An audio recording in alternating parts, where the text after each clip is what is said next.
In the dead of night, Albatross Federal Penitentiary, the world's most secure prison, went into lockdown. The alarm wasn't for a riot or a fight, but for an empty cell. The cell belonged to Silas the Ghost Kane, a master illusionist turned cybercriminal, a man who supposedly vanished into thin air. The media went into a frenzy. How could a man escape a prison designed to be inescapable? News channels ran his grainy mugshot on a loop, speculating on his whereabouts. Was he hiding in the city? Had he fled the country? The entire world was captivated by the impossible escape.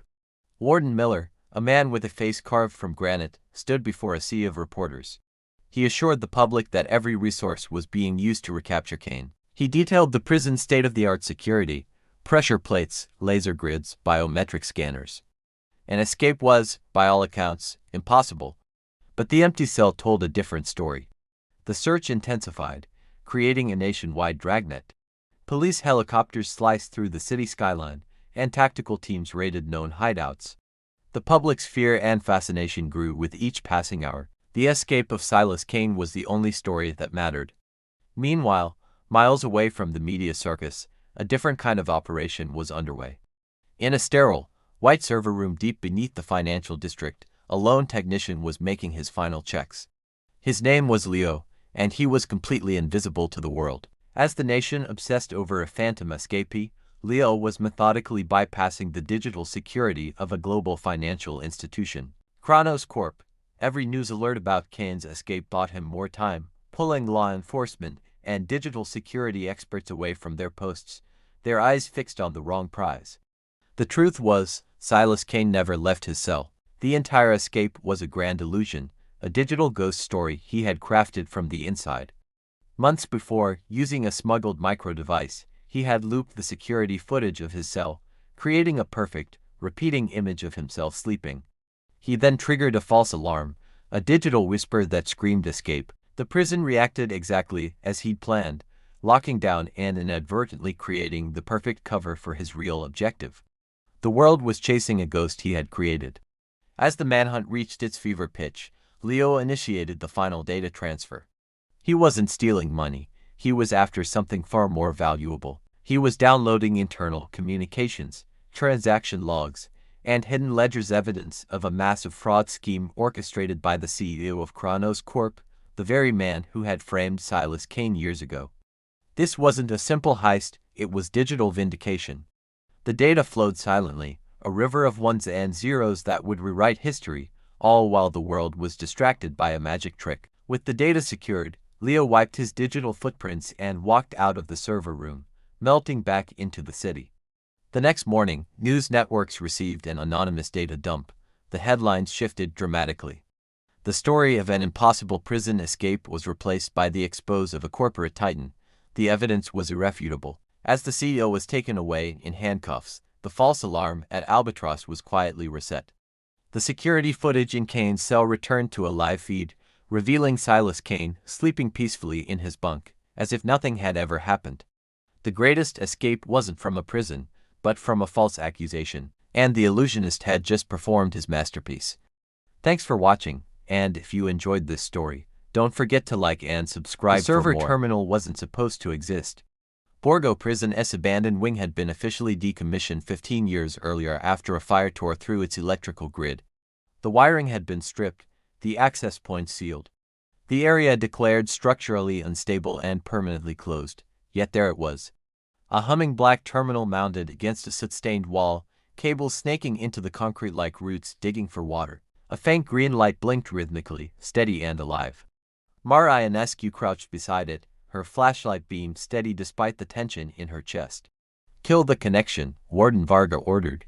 "Wait," Mara said sharply. "If we pull it now, whoever's on the other end will know we found it." Varga hesitated. The screen displayed lines of encrypted data flowing outward. "Not inward. Someone isn't breaking in," Mara whispered.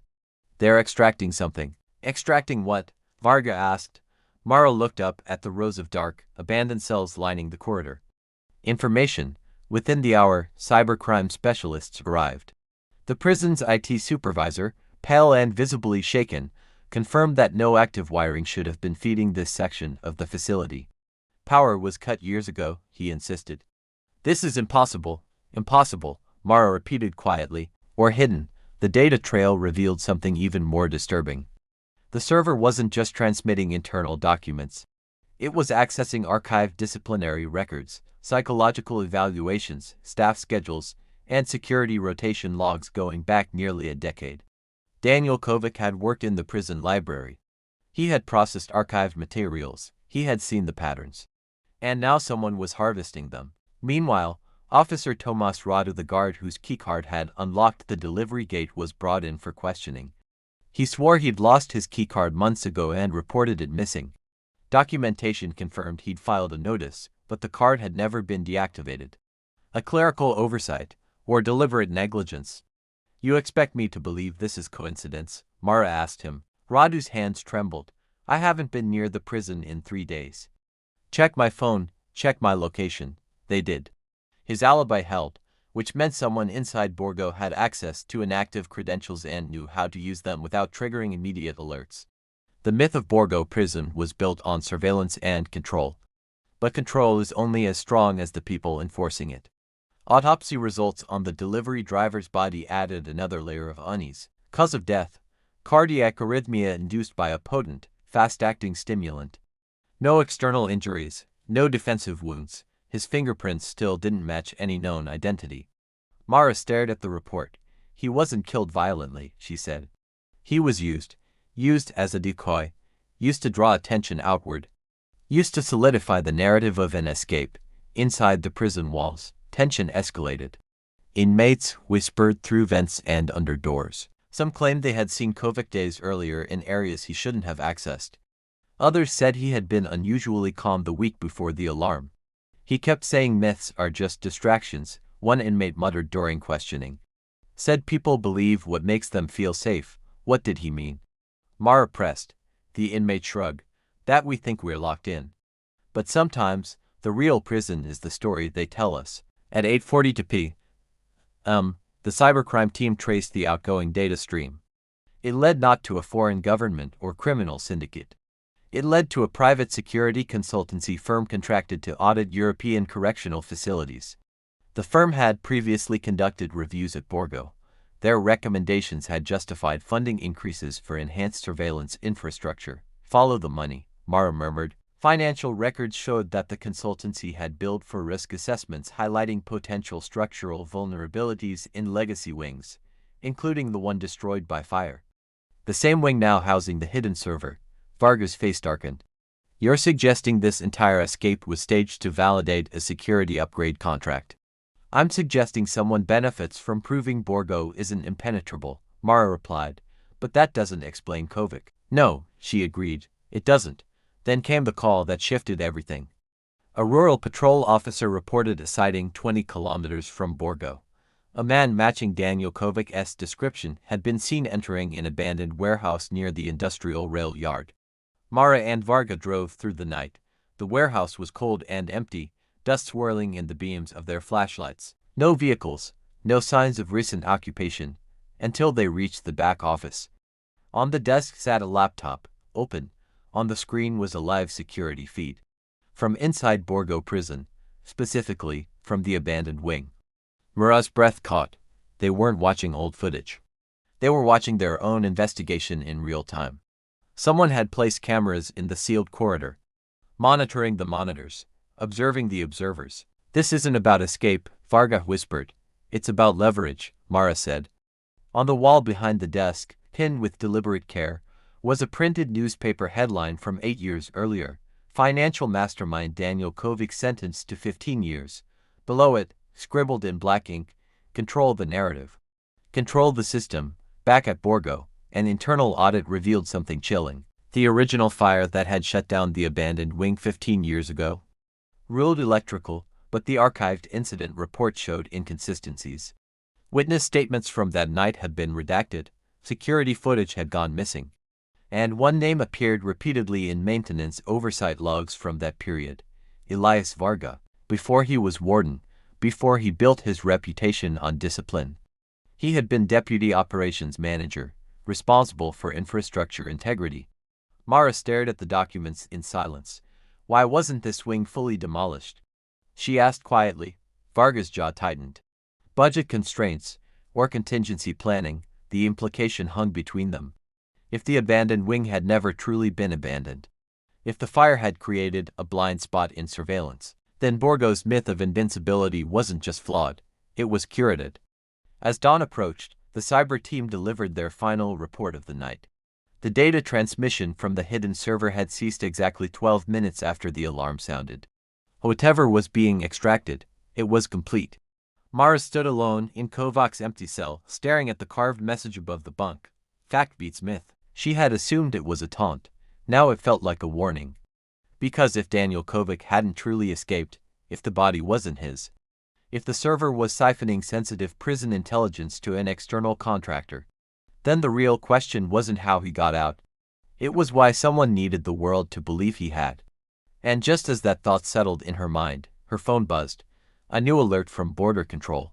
Facial recognition had flagged Daniel Kovac's passport at an airport departure gate. Destination, Vienna, departure time, 6:15 a.m., which meant one of two things. Either Kovac had pulled off the impossible, or someone powerful enough to fake an international exit was sending a message. Mara looked at the timestamp. Boarding had already begun. Mara Ionescu stared at the airport alert glowing on her phone screen. Vienna, Gate C14, Daniel Kovac's passport scanned and verified. Impossible. Borgo Prison was still under lockdown. No confirmed breach, no confirmed body identification, no confirmed escape route, yet a biometric system at an international airport was insisting he was about to leave the country. "Get me airport security," she snapped. Within minutes, surveillance footage from Gate C14 streamed onto her tablet. A man stood in line, passport in hand. Same height, same build, same sharp cheekbones. But something was off. The posture. Daniel Kovac had always held himself with calm precision, shoulders squared, chin slightly elevated. The man at the gate shifted nervously, glancing around too often. "Zoom in," Mara said. The image sharpened. A faint scar near the jawline. Kovac had no such mark. "It's a double," Varga muttered. "Not just a double," Mara replied.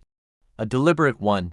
Airport officers intercepted the man before he reached the jet bridge. He didn't resist, he didn't speak. He simply handed over the passport and waited. Under questioning, he claimed he had been paid to travel under a new identity. He insisted he didn't know who Daniel Kovac was.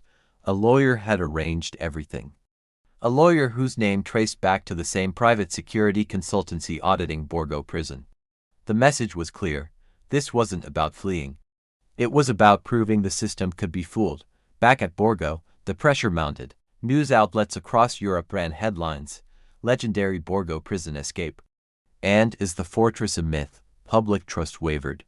Government officials demanded explanations. And the consultancy firm offered immediate assistance, for a fee. Mara sat in the warden's office, staring at the original fire report from 15 years ago. "What aren't you telling me?" she asked Varga quietly. He didn't answer at first, then he exhaled. "The fire wasn't accidental," he admitted. "It started in a storage room filled with outdated surveillance equipment. We were upgrading systems at the time. Was it sabotage? We never proved it. But funding for new security infrastructure was approved within weeks, and the abandoned wing." She pressed. "It became a blind zone, easier to seal it than to explain it." Mara's eyes narrowed. "So someone learned that blind zones create opportunity." Varga nodded slowly. "But I never authorized that server." "Maybe you didn't have to," she said. Digital forensics revealed the final piece. The hidden server hadn't just extracted prison data. It had uploaded something in return, a video file. Time-stamped 2 hours before the alarm. Recorded inside Borgo Prison, inside Kovac's cell. Mara watched the footage alone. Daniel Kovac sat calmly on his bunk, staring directly into the camera. "If you're watching this," he began, "then the myth has already collapsed." He spoke evenly, almost academically. Borgo Prison markets itself as escape-proof. Governments rely on that narrative. Security firms profit from maintaining it, but myths require maintenance. Fear requires renewal. He leaned closer to the camera. "So I gave them what they needed, an escape." Mara's pulse quickened. "I never intended to leave," Kovac continued. "I intended to expose the performance." The screen cut to black. Mara replayed the final seconds. Performance. She rushed to the abandoned wing. Engineers dismantled the server rack entirely this time, tracing its wiring deep into the sealed infrastructure. Hidden cameras, hidden transmitters, hidden power lines, all installed recently. All routed through maintenance contracts approved during routine inspections, signed off by mid-level administrators. Administrators recommended by the consultancy firm. Kovic was found 24 hours later. Not outside the walls, not at a border crossing, but inside Borgo, in a concealed utility crawlspace between the old wing and the active cell block, alive, unarmed, waiting. He didn't run when officers discovered him. He didn't resist. As they escorted him back through the corridors, inmates pressed against their cell bars in silence. Myth and fact walking side by side. Mara interrogated him personally. "You could have escaped," she said. "You had access, coordination, resources." Kovic smiled faintly. "Escape would prove the myth true," he replied. "The myth says only a genius could break Borgo. Then what were you proving?" "That the system breaks itself."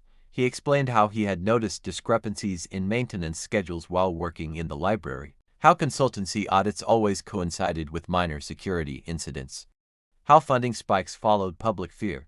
"I didn't hack the system," he said. "I revealed it." "You staged a body," Mara said coldly. "I staged a narrative," he corrected. The body was collateral. The words hung heavy in the air. "Do you feel remorse?" she asked. "For exposing corruption," he replied. "Or for showing that invincibility is just branding?"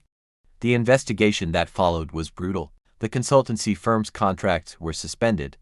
Mid-level administrators faced charges for negligence and fraud. Funding reviews triggered parliamentary hearings. The media narrative shifted.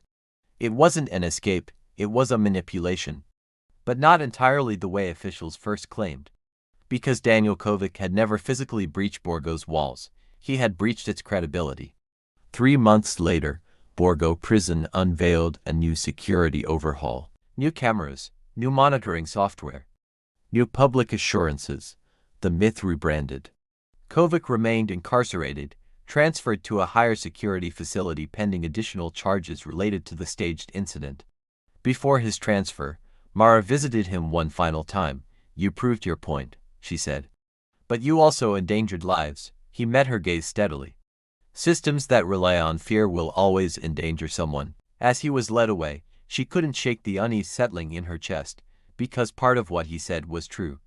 The myth of Borgo Prison had protected reputations, budgets, and careers. Fact had threatened them. Weeks after his transfer, a final internal audit uncovered something no one had anticipated. The hidden server hadn't only extracted prison data.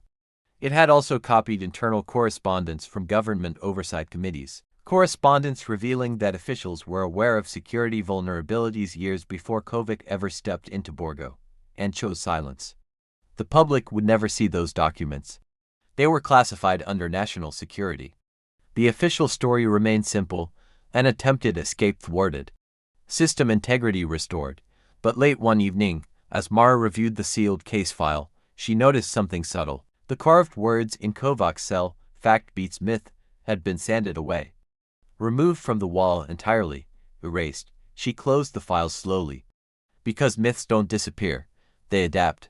And sometimes, the most dangerous prison isn't the one built from concrete and steel.